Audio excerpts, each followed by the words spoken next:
Another strain of this ideology challenges conservatism, not from the Democratic Party, but from within, for control of the Republican Party. It takes the form of what's known as populism rather than progressivism. But make no mistake about it, those ideologies are fellow travelers on the same road to ruin. He's so goddamn uncharismatic. I can't help but laugh at him. Now, Mike Pence has found yet another way to make himself even less popular among the Republican base. Remember, right now he's polling in the single digits, the upcoming Republican primary. Now, during a speech in New Hampshire, Pence confronted Republicans with an ultimatum. Either get behind conservatism or get behind populism, but according to Mike Pence, the two are mutually exclusive. Now, he's trying to scare Republican voters away from populism, and so he cites notoriously disliked people such as Bernie Sanders. As we know, everybody hates Bernie Sanders, and he's not consistently one of the most popular members of the Senate. Now, Mike Pence then goes on to describe what he considers the dangers of the growth of right-wing populism. Take a look. Today, a populist movement is rising in the Republican Party.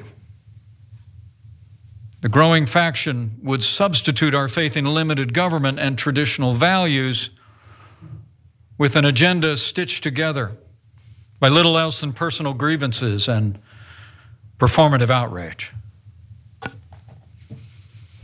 The Republican populists would abandon American leadership on the world stage, embracing a posture of appeasement in the face of rising threats to freedom.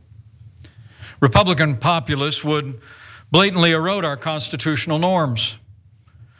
A leading candidate for the Republican nomination last year called for the, quote, termination of all rules, regulations, and articles, even those found in the Constitution, close quote.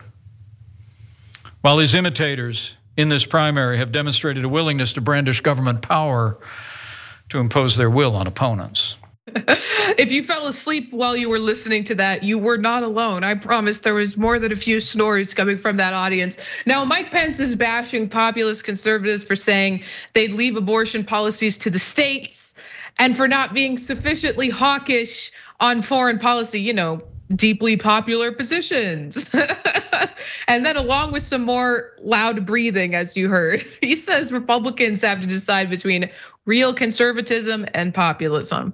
Republican voters face a choice in this state and in every state around the nation as these primaries unfold.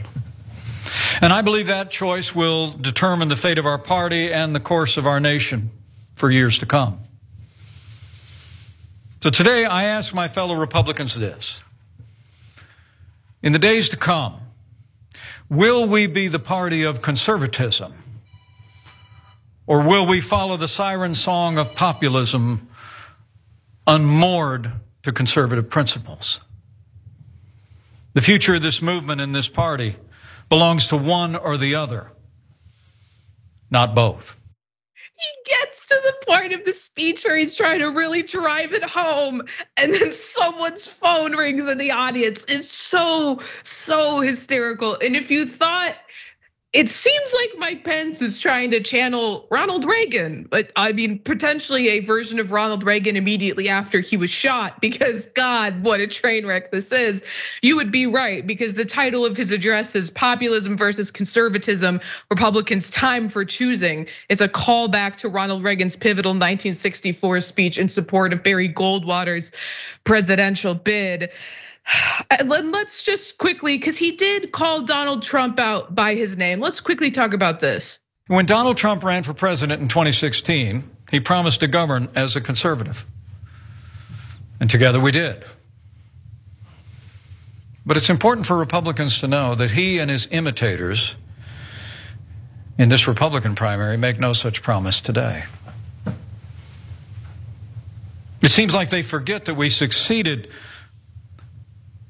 because of a conservative agenda, not in spite of it. I mean, the truth is, Donald Trump, along with his imitators, often sound like an echo of the progressives they seek to replace. The truth is, the Republican Party did not begin on a golden escalator in 2015. Long before that day, it was forged and defended and defined as the conservative party in America. And so it should ever be. Incidentally, Mike Pence is polling below 5%, and Donald Trump has consistently polled above 50% for the Republican nomination. So I'll let you all decide what's more popular, Mike Pence's rigid conservatism or Donald Trump's false populism. People want populism, Cenk, I guess, even if it's a false and fraudulent version of it. Yeah, I know who was calling during the speech. It was the 1990s asking for their policies back. So look, Mike Pence apparently doesn't know it, but he's fighting the last war. This one's already over, brother. And by the way, so even though I dislike Donald Trump more than Mike Pence, and if you put me in a nightmarish scenario where I had to vote for one or the other, I'd vote for Pence because I think Trump would eliminate democracy in this country. Having said that, Pence is on the lying side of this, believe it or not, even as compared to Donald Trump, because he's pretending that the conservative voters have always wanted what conservative politicians and conservative media have been saying they wanted. And even mainstream media have been saying conservative voters wanted, but it turns out they never wanted in the first place. Things like free trade. Now conservatives really want companies to make even more profits by outsourcing your jobs. Do they? One of the very few positives about Donald Trump is that he exposed some of those lies. And because why? He doesn't care about ideology. He just cares about what's gonna get him more votes, what's gonna get him more money. So he would just basically test all of his policies because he has no attachment to ideology or thoughts. So he'd be like, now remember, we're for free trade, big free trade, boo. He's like, I mean, we hate free trade, screw free trade. Everyone's like, ah. He's like, okay, I'm going against free trade. So I wrote about that in my book, Justice is Coming. He A/B tests all of his policies. He did it methodically, actually, before he even ran for president. So I can go issue after issue. Another one that he mentioned is like, we have to protect our friends across the world. That means starting offensive wars that certainly the left doesn't want, the independents don't want, and now we found out the right-wing voters don't want it either.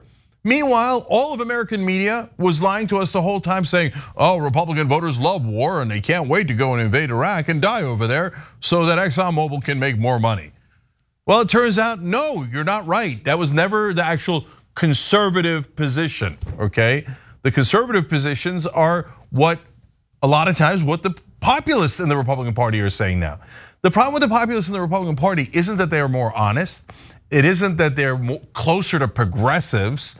I mean, the great irony there is they're representing right-wing voters' interests better, but they're doing it in a deeply dishonest way because it's fake populism, as Ray referred to.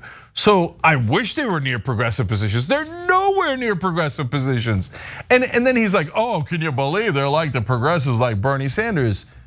Bernie Sanders isn't among the most popular politicians. In the last, well, since 2016, I'm not sure I've ever seen a poll that had Bernie Sanders anything other than #1 most liked politician in the country.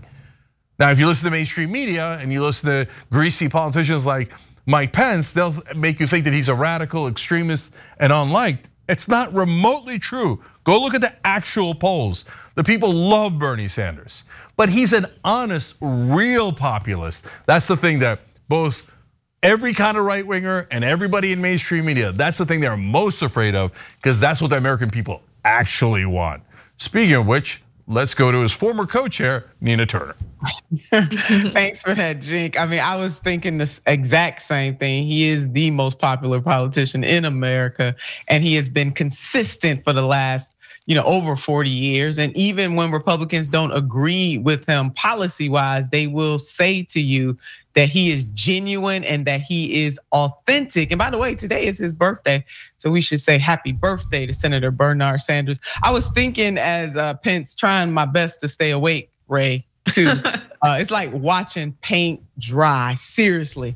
I mean, but when he said to the Republican Party, you got to choose.